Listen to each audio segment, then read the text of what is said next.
Hello, everyone, and welcome. My name is Kathy Rapp, and I'm the president of HRQ, a division of Landrum HR. I know many of you are still dealing with a lot right now, so I really appreciate you taking 30 minutes with us. I saw several names I knew, either as clients or friends, but for those not as familiar, HRQ is a professional services firm with over 20 years of serving clients across the country. We work via 3 integrated services, which include an enterprise-wide human capital consulting practice. We provide interim HR talent, and we conduct searches for HR professionals. In 2019, HRQ joined forces with Landrum HR. Our other divisions offer PEO services, worksite management and staffing solutions, and insurance. Before we get started, I want to point out a recording will be sent out to everyone who registered, and we welcome questions using the questions section in your control panel. We'll try to get to those at the end. Lastly, look for the link in the chat pane to take you to our virtual learning offerings, which are particularly important to ensure you have an effective workplace flexibility plan. You can find out more about all of our consulting services, including HR on-call, workforce planning and analytics, OD, talent strategy, and HR transformation by visiting hrqinc.com. Today, I have the pleasure of interviewing one of our amazing consultants, Shannon Ragland. A bit about Shannon. She is a data science and human capital analytics consultant with over 15 years of experience in various industries. Her expertise focuses on developing predictive models that inform organizational needs. She has helped clients achieve a variety of business objectives, ranging from creating a new revenue stream to determining the right data strategies to support talent initiatives. Shannon is a lifelong learner and researcher, and at some of her recent research we'll be exploring today. I think it's always fun to know a bit more about who you are learning from, so I'm going to ask Shannon to share her response to an internal game we've been playing called Quarantine Q Question. Every week, someone on our team poses a question, and we video record answers to share. Shannon, the question for you today is, name one thing that everyone else seems to love, but you cannot stand. That's a great question. Despite being a pretty social person, I've never been crazy on very crowded events. So state fairs, concerts, things where parking's a big hassle and you might get home really late on a work night. I'd usually rather just do something quieter with friends. Awesome, thanks for sharing. Although I have to tell you, I really miss live music concerts. I know Shannon wants to mention a couple of things before I jump into our questions today. So Shannon, I'll give you the mic. Thanks so much, Kathy, and thanks to all of you for joining us today. Before we get into the content, I wanted to make 2 quick points. One, I wanted to touch on the data and the research that we'll be hearing about today and letting you know where it comes from. So I pulled from about 29 different scientific peer-reviewed studies, which you'll hear about, as well as case studies and HR practitioner reports and articles from credible sources like Harvard Business Review, McKinsey, Gallup, the Society for Human Resource Management, as well as the World Economic Forum. I kept the scientific studies to those published within the past 10 years and kept the other sources to about a 3-year time period. Also, I wanted to mention that we're in a pretty unusual situation right now with COVID. So a lot of the research we'll talk about focuses on more normal conditions for remote work or flexible work arrangements. It's not very typical for schools and daycare facilities to be home and children at home for parents who work. And then also with shelter-in-place policies, businesses like restaurants, libraries, coffee shops, and gyms are closed, which usually are places that people who work remotely can go. So I just wanted to make those 2 quick points before we get further into the content. Great, thanks, Shannon. All right, so let's get started. We've got a lot to cover. When we hear the term workplace flexibility, our minds may go in one direction or another. What types of workplace flexibility are companies adopting? There are four key types of workplace flexibility. We first have flexibility in place or location, so that's called flex place, and that means that employees can work from home or Starbucks, really wherever they feel most productive. A second type deals with time or schedule and is called flex time. And with that, we might see alternate start and end times to work, maybe working a certain amount of hours earlier in the day and then finishing later after kids go to bed, and maybe having flexibility from defined 8-hour workdays where you might work more hours one day and less on another. We also see flexibility in the amount of work that people do. So this would look like a part-time contract for an employee, or maybe job sharing or a split contract. My mom actually did this before she retired. She split a contract with a new mom, and it was a great way for them to both engage in work, but at a way or at an amount that worked best for them and their families. We also have leave periods or career continuity, and this is a lot less common, but we do see some companies offering things like personal time sabbaticals for travel, personal development, or maybe even to pursue a side business. The first two are much more common, so we'll be talking a lot about examples that fit in those, but do know that these four types do exist. Sounds good. So as our clients begin to think differently about where, how, when their employees work, what are some of the challenges to be mindful of? There are a couple key challenges that we'll talk about today. The first one being resistance from leadership. So this actually tends to be the top barrier to implementing flexibility policies, along with the organizational culture change that goes along with implementing flexibility. A lot of managers want to monitor their employees and have some difficulty at first adjusting to flexible arrangements. There's one consulting practice that has a workplace flexibility subset, and they have the motto, take charge of letting go, which I think is really great. And that helps leaders to think less about physical presence equaling productivity, because it's quite easy to get people into the same place, but it's harder to achieve certain outcomes like revenue growth, and increasing your client base, for example. We'll talk a little bit later about accountability strategies and ways that leaders can make sure that they know work is being done. So we'll touch on that in a little bit.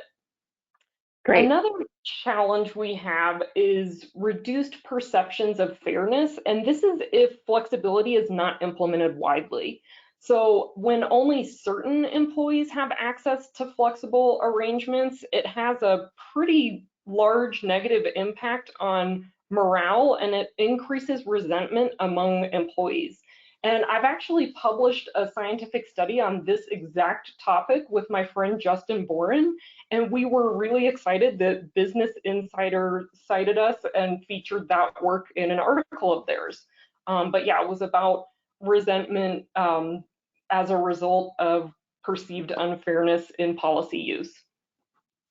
A third one we'll touch on is employee cohesion. So especially when a workforce is fully remote, this is something they have to be very deliberate in developing, because you don't have those water cooler conversations going on. Successful companies who have flexibility working well make sure to encourage constant communication between employees, and also the informal fun dialogue, kind of like the question that Kathy asked me at the beginning. I look forward to those every Friday, and it's a fun way to build a culture. In some of the work we've done with clients with flexibility implementation, we help them to adopt collaboration technologies like Microsoft Teams and to optimize the use of those tools so that their flexibility works well for everyone.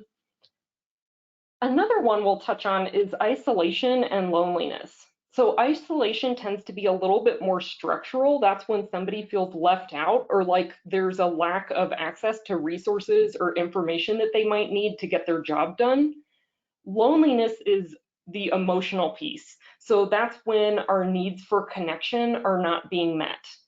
Most people are really happy with their remote work situation, but about 20% say that they do feel loneliness is a challenge to that particular work setup.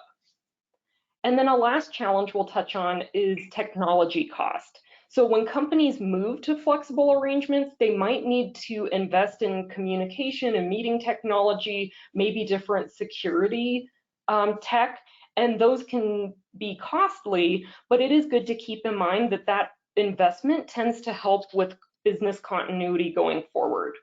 So those are just some of the challenges that researchers have found when it comes to flexibility policies. Yeah, absolutely. And, you know, Shannon, while I certainly recognize those challenges, I have to prop up HRQ as we have embraced workplace flexibility for over 20 years now, both in terms of flex place and flex time. But we've also done it in terms of amount of work, depending on the phase of life employees were in. So I could go on and on about the benefits we've experienced, but Shannon, I want you to give us your research-backed evidence. So what are the key benefits of workplace flexibility? Yeah, sounds good. I'll touch on benefits. To start this section, I wanted to point out, as a person with a science background, it's always really important for me to make sure I present research in a way that's unbiased and I let the findings speak for themselves. And with that in mind, I was pretty astonished once I started working in the area of workplace flexibility to realize how the benefits just really outweigh the negatives. It's amazing how the research findings show just so many more benefits for companies and employees. So to start out, one that we'll talk about is improved attraction and having a larger talent pool. So flexibility is one of the top reasons that highly skilled workers cite choosing an employer. And out of the Fortune 100 best places to work list, 83 companies offer virtual work options.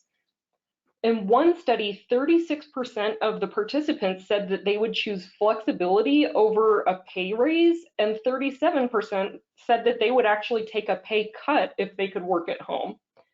This helps tremendously with your employee value proposition and is really becoming table stakes to get top talent in the door, especially for certain industries like tech. And with embracing remote work, recruiters can often select from the best candidates regardless of where they live, which means they have a much larger talent pool to draw from. A second one we'll touch on is productivity and performance gains. These are enormous and very well documented. Employees who work at home often put in more time each week than those who are not telecommuting, so typically about 5 to 7 hours more work per week. And that means that they're basically converting their commute time to work time. And part of what helps with productivity is what we call deep work. So Cal Newport at Carnegie Mellon started this fascinating line of research, and it focuses on sequestering ourselves for longer periods of time to get cognitively demanding work done. He recommends typically a minimum of about 90 minutes and talks about how quality is so much more important than quantity when it comes to our work hours. And despite our best efforts, we're actually pretty terrible at multitasking. And it can take about 25 minutes to get back into a groove after we're distracted. And not surprisingly, there's starting to become quite a bit of evidence that open concept offices are pretty distracting and have the opposite effect of what they might intend. So in a recent Harvard Business Review report in November of last year, they cited research that was done by having employees monitored kind of with RFID badges, smartphone tracking, and even chair sensors. And perhaps because it can be distracting, and people know it is, open office configurations have been associated with a 70% decrease in communication between employees, which as a communication researcher, I found pretty astonishing. Wow, yeah. The next one we'll touch on is better customer satisfaction. So because flexibility results in less turnover and absenteeism, customers are able to work with the same agents for things like in banking, having people to work with on a loan. So you'll start the process with someone and continue with them instead of having turnover and someone else stepping in, which has been a common complaint or a top complaint even for some banks. Also, it helps with better coordination with overseas clients. So for example, I've had 6 a.m. client calls with folks who are in Switzerland, and I've definitely appreciated being able to take those calls from home at that hour. I wanted to share a quote that I've always loved from Richard Branson, who's the British business magnate and founder of the Virgin Group with over 400 different companies. He says, clients do not come first, employees come first. If you take care of your employees, they will take care of your clients. And I've always liked this quote, and scientists have really found a lot of evidence to support this statement that he's made. And a last benefit we'll talk about in depth is the ability to maintain a diverse workforce. So this helps not only your company, but at the macro level, meaning nationally and globally as well. So one of the top factors leading to economic growth in the United States over the past generation has been women as well as minority citizens' participation in the paid labor force. Also, flexibility makes it easier for people with disabilities to work. GDP is higher when we have a diverse workforce with more people enabled to participate. And we went over a couple benefits in depth, but there's a whole bunch more, some that we'll just barely touch on before moving on to other content. But I did want to touch on that flexibility is associated with decreased turnover and absenteeism. It helps with engagement, and people are much more committed to their companies. They have better health and well-being, and companies tend to save about $11,000 per employee who is able to work even part of the time from home. It helps with business continuity for situations like we're dealing with now with COVID. And then of course, there's reduced environmental impact from less car traffic for people going to and from an office. Absolutely. And to your first point, I absolutely believe workplace flexibility will be the price of admission in order to compete for top talent. So many incredible benefits. So you've convinced everyone benefits outweigh the challenges. We've seen how flexibility helps employees, organizations, and the economy at large. Let's chat a little bit more about diversity and what are some factors from an employee diversity perspective that HR leaders need to be mindful of? Certainly. This is actually one of my favorite slides. I think it's great at getting us to take a step back and think about how flexibility or the lack of might affect employees. So a first thing to think about, despite some of the images that we might see in old sitcoms, American families have always been incredibly diverse. We have couples who do have kids, who do not have children, families with two parents who work, maybe two parents with one working, step families, single parent households, and extended families where multiple generations are in the house at the same time. So just a couple of statistics for you. About 29% of American households have kids under the age of 18.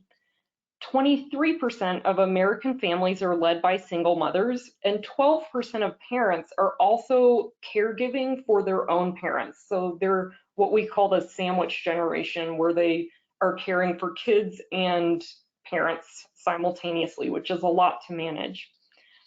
Families where there's two parents and one working and one at home, only make up about 7% of American households. So that's just a little bit about the diversity of our families. When it comes to gender, researchers still observe a substantial gender difference in household management and childcare, with women taking on most of the domestic labor. Lack of flexibility makes it tough to balance professional and personal demands, and that's typically a primary reason why women leave the workforce. And like we talked about on the last slide, everyone benefits tremendously when more people are participating.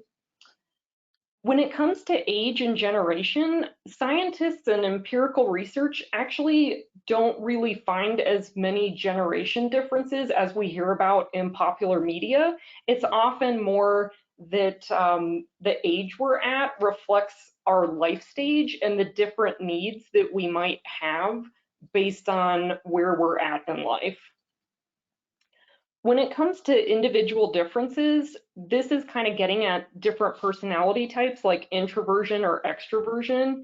About 40% of people identify as introverts.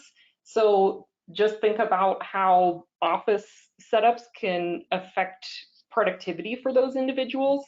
And then also just environmental needs, like whether someone's noise sensitive or not.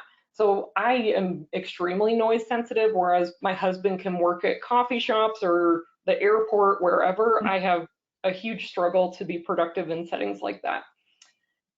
And then also we have physical needs or disabilities. So like I pointed out on the last slide, with flexibility, people who have disabilities might be enabled to work, and that helps a lot. And then a last point we'll touch on is commute time and transportation. So people are more likely to leave a company the longer they have to drive to their job. In one study that collected data from people in 28 different major cities in the US, about a quarter of people said that was the only reason they left a prior job. And I know I've done that. When I joined HRQ, I got about 3 to 4 hours a day back from not having to commute into an office. Yeah, commuting. I have an immediate visual of the movie Office Space and Kevin sitting in bumper to bumper traffic and thinking to myself, you know, never again. So I can relate to that one as well. Yeah, definitely. Right. And in one study in 2014, they found that Americans spent about 6.9 billion hours in traffic, wasting about 3 billion gallons of fuel. So that's a lot of time. Yeah, crazy. All right, a couple more questions for you, Shannon. Once organizations have decided to embrace workplace flexibility, what have you found in working with clients that you can share regarding best practices for implementing these changes? That's a great question, and I know one that a lot of clients have. So I'll share some implementation strategies and best practices. One thing to do is recognize that one size does not fit all. So think about the work your company does, what industry you're in, what your culture is like, and how a specific policy might fit into that context. So just making sure to consider all those different factors, even if you think, oh, I read something and it sounds like a really cool idea, just making sure to take a step back and think about what that might mean in the context of your own organization. Another point to think about is to frame it not only as an employee benefit, but a tool for management to enhance productivity and agility. So we've talked about the benefits of workplace flexibility, and hopefully it was obvious that both companies as well as employees benefit tremendously from such arrangements. So by framing it as something that helps both parties, it helps to gain buy-in from leaders and spark that necessary culture change for a successful implementation.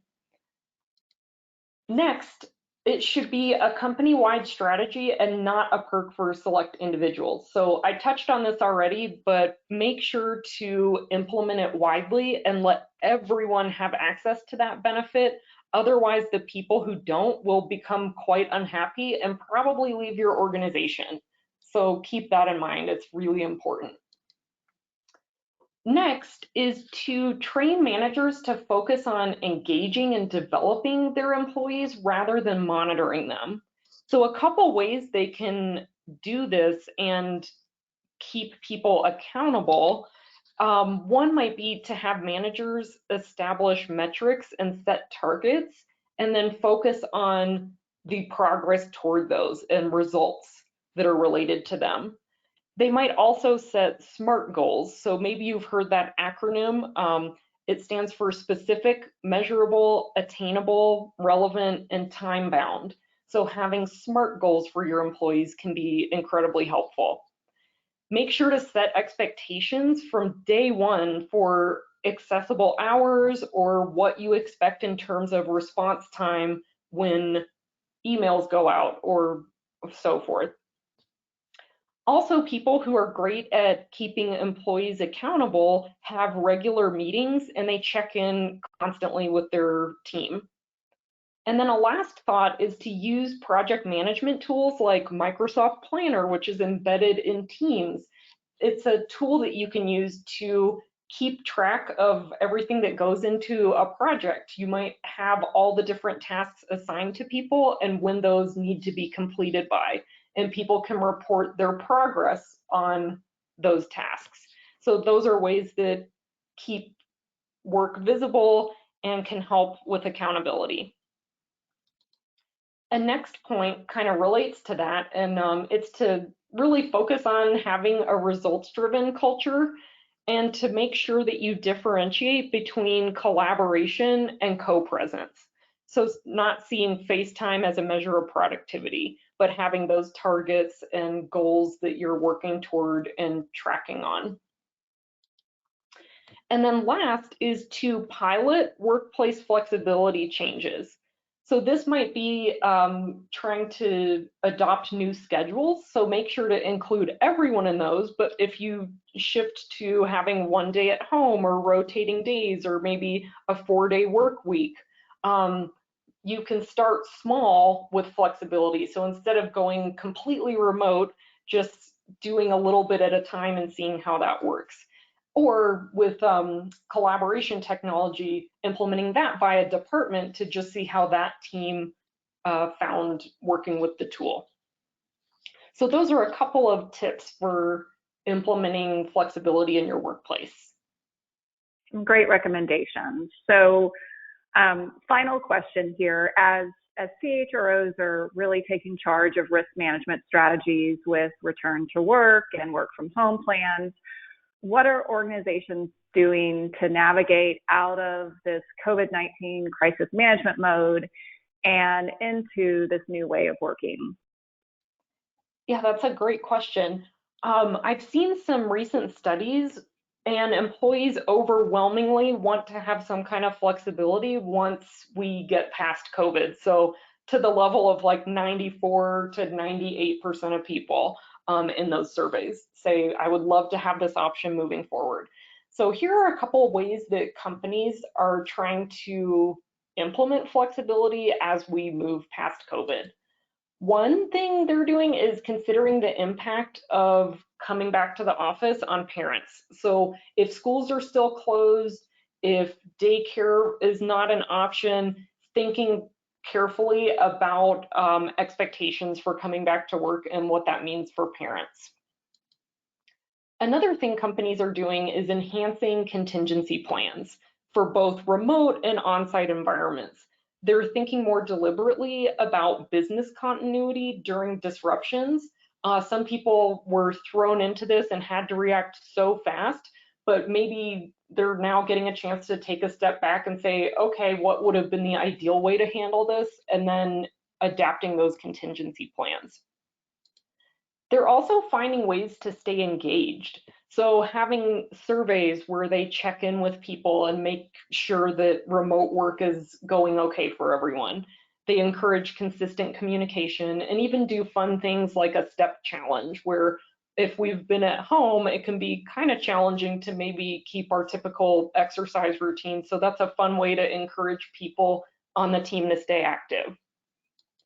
Some companies are also offering work stipends for a work setup in a home office, which is a great way to make sure people have what they need to be productive. The next 2 points kind of go together, but as companies are going to shift to allowing people to come back into the office, in order to make sure the office is less densely packed, they might be staggering employee shifts or rotating the days or weeks that people are in the office with telework.